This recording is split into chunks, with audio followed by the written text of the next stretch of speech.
Bom dia, boa tarde, boa noite. Vamos iniciar nosso estudo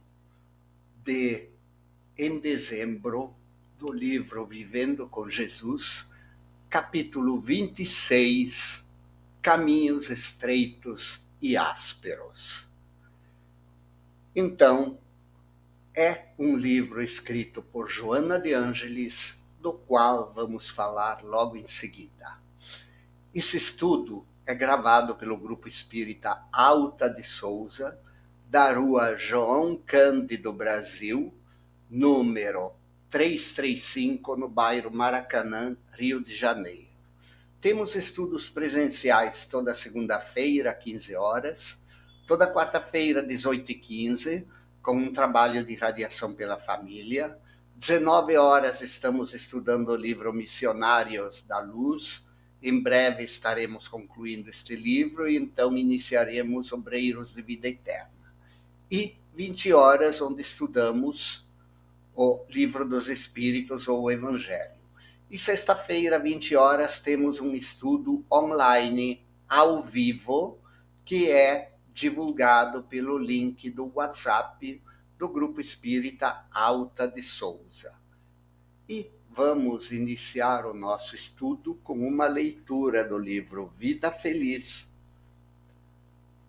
número 3, onde Joana de Ângeles nos convida para o estudo. Mergulhe a mente quanto possível no estudo. O estudo liberta da ignorância e favorece a criatura com o discernimento. O estudo e o trabalho são as asas que facilitam a evolução do ser. O conhecimento é a mensagem de vida. Não apenas nos educandários podes estudar. A própria vida é um livro aberto que ensina a quem deseja aprender. E vamos fazer a nossa prece inicial para começar nosso estudo. Mestre amado Senhor Jesus, muito vos agradecemos por estar aqui gravando esse estudo. Rogamos vossas bênçãos, Senhor, sobre todas as pessoas que vierem a ouvir e compartilhar esse estudo. Que tua mensagem toque fundo em nossos corações, em especial neste mês que comemoramos o teu celeste aniversário. Ilumina nosso entendimento, Senhor, para que saibamos amar mais, compreender mais, ser mais fraternos com nosso semelhante e, em especial, deixar nascer e crescer tua mensagem em nosso coração e em nosso comportamento. Assim sendo, Senhor, em teu nome, de Alta de Souza, da equipe espiritual desta casa, damos início ao nosso estudo. Então, gente, vamos estudar no livro Vivendo com Jesus. Todo mês de dezembro, o Grupo Espírita Alta de Souza estuda um livro diferente. Quem for acompanhar os nossos estudos online dos outros meses deste ano devem ter reparado que estudamos o livro Sinal Verde, que iremos finalizar em janeiro, e em fevereiro começaremos com o livro Agenda Cristã. Mas todo mês de dezembro estudamos um livro diferente que nos faz lembrar da mensagem, da vida e do exemplo de Jesus. E o livro escolhido para 2025 foi o livro Vivendo com Jesus. Foi escrito pelo espírito de Amélia Rodrigues, através de Divaldo Franco. Ele explora episódios da vida de Jesus com foco no ambiente político e social da época. A primeira parte, o primeiro terço de cada capítulo, explora valores, comportamentos e atitudes e posturas da sociedade à época de Jesus. O segundo terço do capítulo explora os ensinos de Jesus diante dos aspectos focados naquele capítulo sobre o ambiente político e social, diante das demandas do povo. E a parte final, Amélia Rodrigues traça conselhos úteis para nós, baseados nestes ensinos. Neste estudo específico, iremos trabalhar o capítulo 26 deste livro, intitulado Caminhos Estreitos e Rápidos. no tempo de Jesus, aí Amélia começa esse capítulo, lembrando de algumas coisas, alguns valores políticos e sociais da época do tempo de Jesus. O povo vivia sob o controle do Império Romano. Procurem nos manuais de história e verão que a maioria dos regimes eram iguais ou até piores às mais sombrias ditaduras do século XX. Havia pesados tributos do governo romano. Sim, todos devem ter ouvido falar nos publicanos, porque hoje em dia temos a Receita Federal, os cobradores de impostos dos estados e tem impostos para a prefeitura. Na época, quem cobrava os impostos do Império Romano eram os publicanos, ou seja, a cobrança de impostos era terceirizada. Cada publicano, responsável por uma determinada área, tinha uma cota mínima de impostos que devia arrecadar. E ele podia usar o serviço dos soldados para prender e punir quem porventura se recusasse a pagar os impostos. E o resultado é que muitos publicanos cobravam bem mais do que o Império Romano exigia para embolsar uma parte. Ou seja, a corrupção corria solta entre os publicanos. Para quem ouve falar de corrupção hoje, na época também havia. E os tributos não eram leves, não. Adicionalmente, o povo judeu devia pagar tributos ao templo.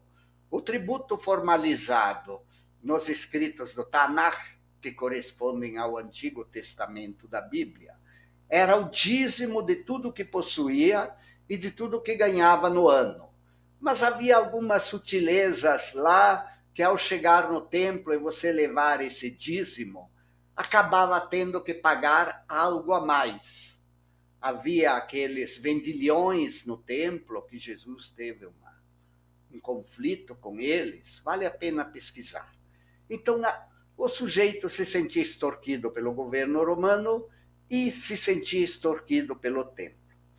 Adicionalmente, como em toda ditadura, havia perseguições promovidas por Pilatos e governadores regionais do Império Romano. E a província da Galileia, que era onde vivia Jesus, em Nazaré, ela era vista com preconceito por todos os moradores da então denominada Palestina, que é por todos os moradores que era vista como a colônia judaica do Império Romano. Né? Então Galileu era considerado algo como algum caipira do interior para nós. Né? Então este era o ambiente onde Jesus cresceu e onde Jesus começou a pregar. E Jesus, diante dessa situação, tinha alguns desafios para espalhar seus ensinos.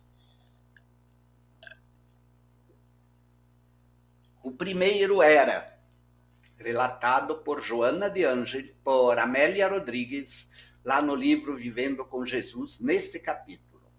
Como reverter o comportamento de submissão deste povo, secularmente esmagado pelo poder temporal. O povo era escravo, literalmente isso. Parte dos romanos, parte dos sacerdotes. Havia olheiros, pessoas que caluniavam. Imaginemos uma sombria ditadura do século XX. Escolham a ditadura, que as houve muitas. Leiam a história e piorem ela um pouco. Religiões perseguidas, valores, povo extorquido, ganhando migalhas, né? Então era o que acontecia lá. O povo era submisso, secularmente esmagado pelo poder temporal, há muitos séculos. Como despertar as consciências que foram bloqueadas em suas mais elevadas reflexões sob o espezinhar dos dominadores. Era uma época que quem mandava dizia como as coisas têm que ser. E se a pessoa ousasse pensar diferente, era um problema. Como libertar daquela situação deplorável as vidas que se submetiam às injunções perversas e haviam perdido a capacidade de escolha, de discernimento e de decisão. Então eram desafios que Jesus enfrentou para espalhar seus ensinos.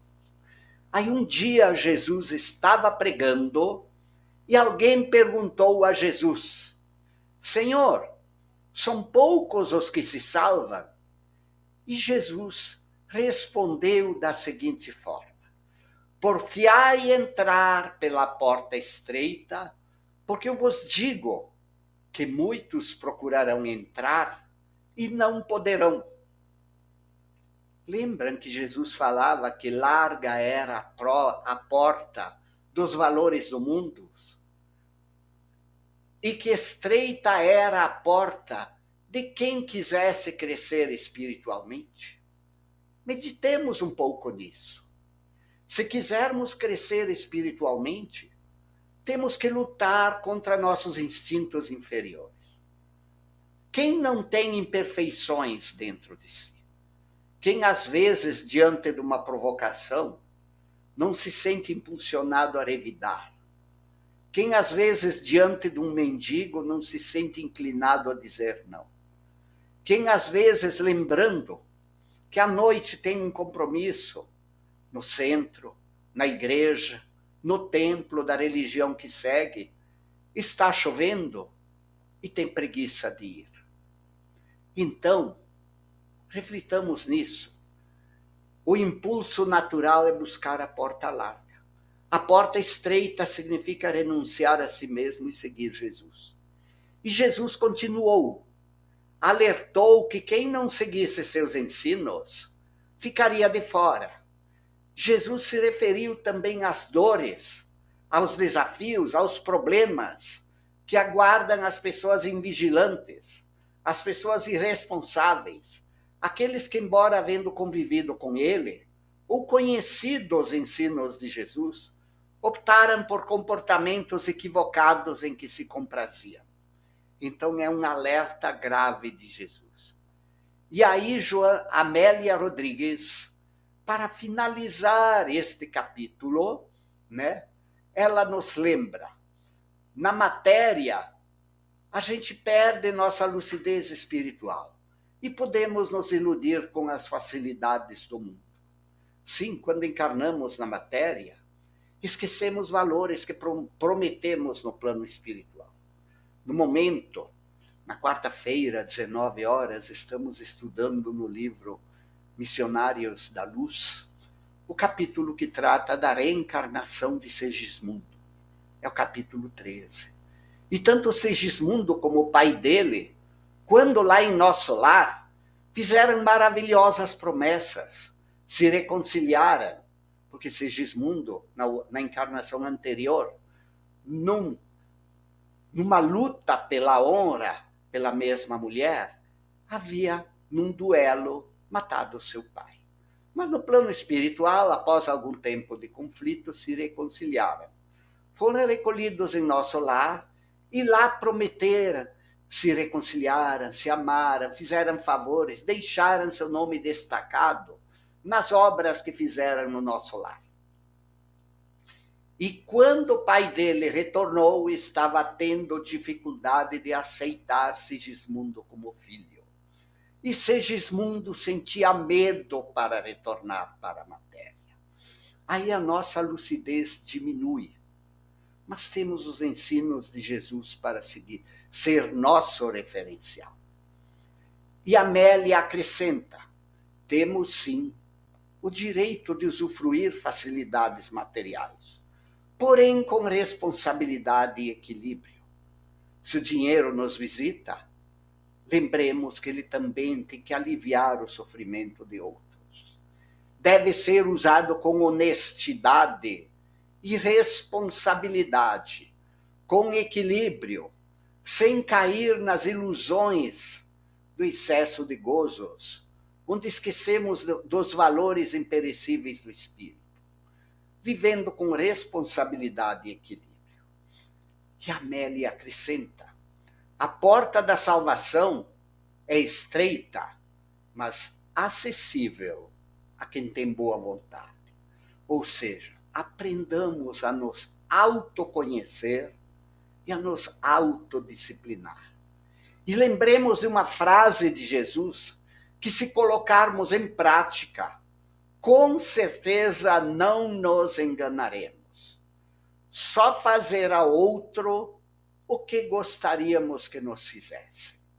Amemos a Deus sobre todas as coisas e ao próximo como a nós mesmos.